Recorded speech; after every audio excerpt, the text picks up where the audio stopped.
Alright folks, this one is going to get real. It will almost certainly be demonetized and will get me onto any watch list that I'm not already making regular guest appearances on. Hopefully it won't get me arrested or thrown into some black site in Virginia. This is still the USA with all of its attendant constitutional rights, after all. At least most of the time. Some of the time? Okay, once in a while we still have our rights. Is the ATF a criminal organization? That question is purely rhetorical. So go barricade yourself in the basement, lock your doors, and put on your tinfoil hats, my friends, because this is the stuff that the government doesn't like us talking about.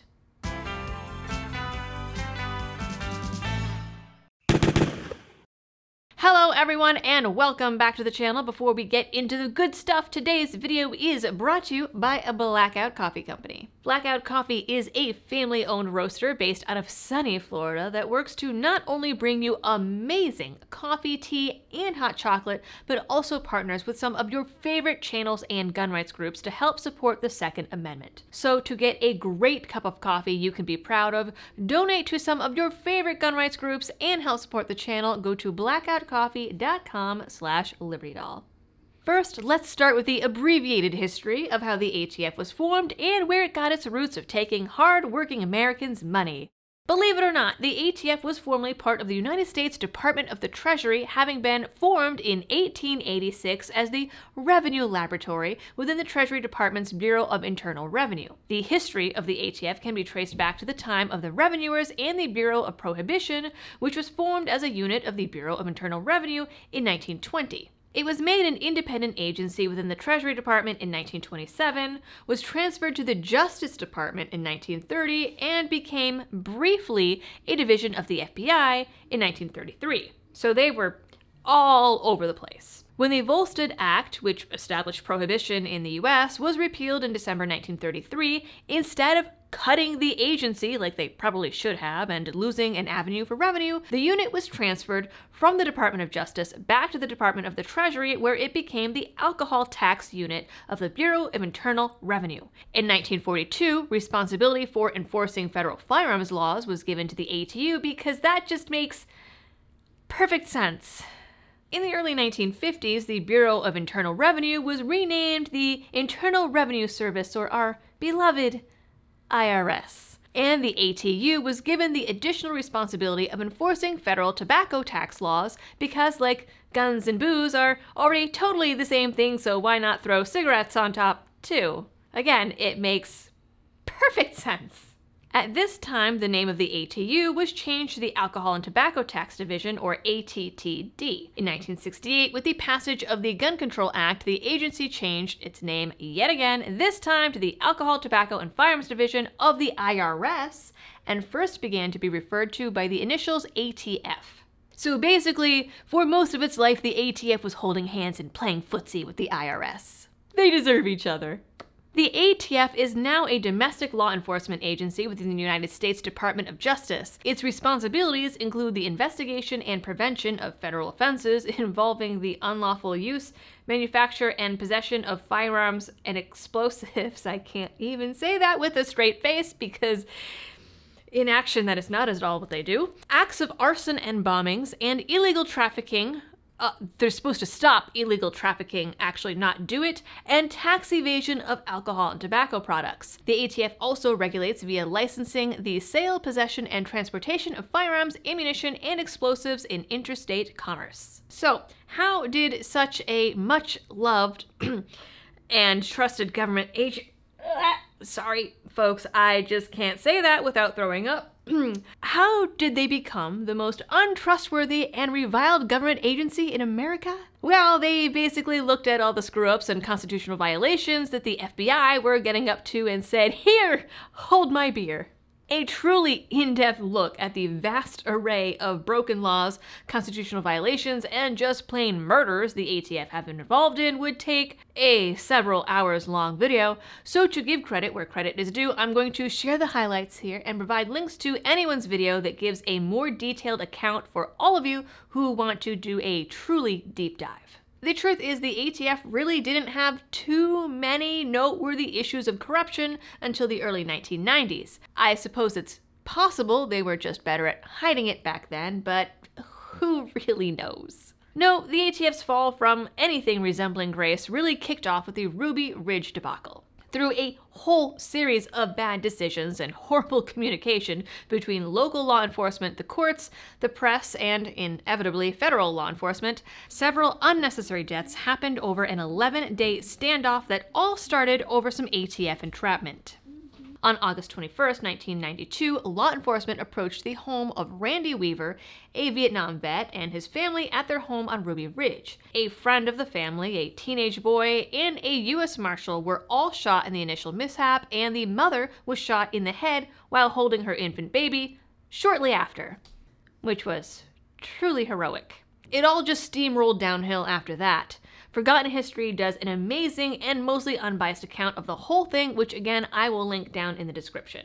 Spoiler alert, Weaver was eventually acquitted of all charges except missing a court date, which allegedly was because someone gave him the wrong date to begin with. 7 months later, the ATF were at it again, because they just didn't get enough the first time. This time, it wasn't an innocent family who had minor issues that got blown way out of proportion. The Wakeo Massacre, for those of you old enough to remember it on the news, was a lot less straightforward on who was wrong. Many mistakes were made by law enforcement, but few will argue that David Koresh needed to be arrested, as he was allegedly doing the things that warrant the use of wood chippers in Minecraft. Nevertheless, that is not why the ATF supposedly came after him. They just didn't want him to have guns. The raid was just so poorly executed, and the tactics must have been thought up by monkeys throwing shit at a wall, 'cause it was that bad. After months of information rolling in and at least some coordination between agencies and local law enforcement, a planned raid of the Branch Davidian compound was carried out on February 28, 1993, and a tip to the Davidians led to a 51-day siege at the 77-acre Mount Carmel compound. A siege that would end with nearly all of the 130 members dying in a fire, including women and children, several agents being wounded or killed, with only 9 Davidians escaping with their lives and standing trial. Many FBI and ATF tactics were changed after those nearly back-to-back mistakes, and let us all not forget that there was the part where the ATF agents stood around after and posed for pictures with the wreckage, because that right there is a sign of perfect mental health. Now I can already hear you, but Liberty Doll, those things all happened more than 3.5 decades ago. Most of us were only children or not even born yet. What have they done recently? Well, let me tell ya, it's kind of like they realized a few years ago that they just haven't been infringing enough, you know, with that pesky Constitution and all. So while violations of Second Amendment rights have been a constant back and forth battle, right around the time that bumbling Biden took office, the ATF said, "Hold my keg." The vast compilation of constitutional violations that have taken place in the last 3 years alone would take hours to document, and you and I don't have all day. It would probably be a whole mini-series of hour-long videos. So here is just a few, mind you, of the ATF's abuses of authority in the last 3 years or so.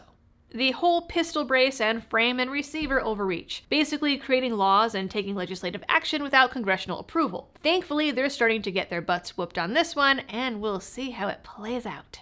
Completely ignoring the Supreme Court's Bruin decision, though to be fair, some of the states are ignoring it as well, with nothing really happening. Altering the probably unconstitutional Form 4473 and effectively creating an illegal gun registry. Showing up at private residences to confiscate scary triggers, showing up at private residences to knock and talk about gun purchases, and using strong-arm tactics and threats to intimidate citizens into divulging personal and private information to incriminate themselves. Gun purchases that the ATF technically wasn't really supposed to know about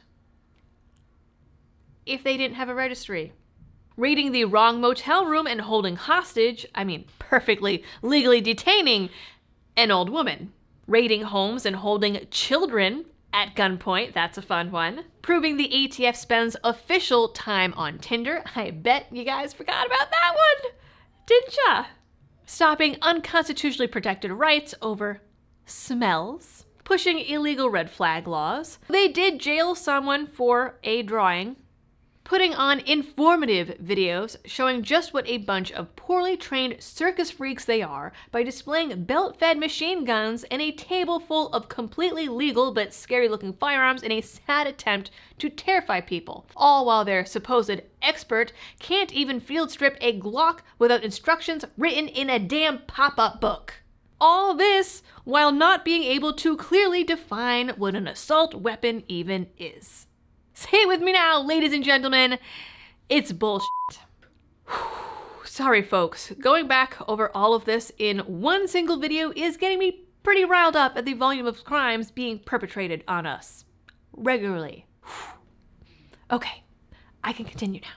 This next one kind of harkens back to the murderous days of the 1990s, which should terrify us all, when the FBI and ATF could just kill people and just have any questions dismissed, so no guarantees that I will remain calm. Murdering Brian Malinowski, a simple airport executive, in what seems more and more like a targeted assassination as details continue to be uncovered. After it was just ruled justified, despite questionable tactics, despite covering up his Ring doorbell cameras, broken laws, and not following body cam policy, I am sure that we will never see any justice on this one. Liberty Toddler's rage is how I feel on the inside. Don't worry, no toddlers were harmed in the making of this video. She's just mad that she can't sit on my lap for these anymore. Anyways, fortunately, Congress seems to have finally had enough and have called ATF Director Dettelbach multiple times to answer for this and several other things. To what end, I am not sure. I swing back and forth over being furious and being amused watching Dettelbach do his version of MC Hammer's Can't Touch This in front of Congress. Will it have any effect in the end? I cannot tell you, because the history of government says that government will continue to government. All right, ladies and gentlemen, we have an angry toddler shaking her angry little toddler fists about the ATF, so we are going to cut the outro very quick. Please like, share, and subscribe if you are new here. Ring that notification bell if you want to know about all the other new videos coming out. Please drop a comment down below for the algorithm. Make sure that your tinfoil hat is firmly secured. And as always, thanks for tuning in and happy shooting. And if I suddenly stop uploading, assume that the ATF put a bag over my head in Minecraft. I don't really think that's gonna happen. Or will it? Ha ha!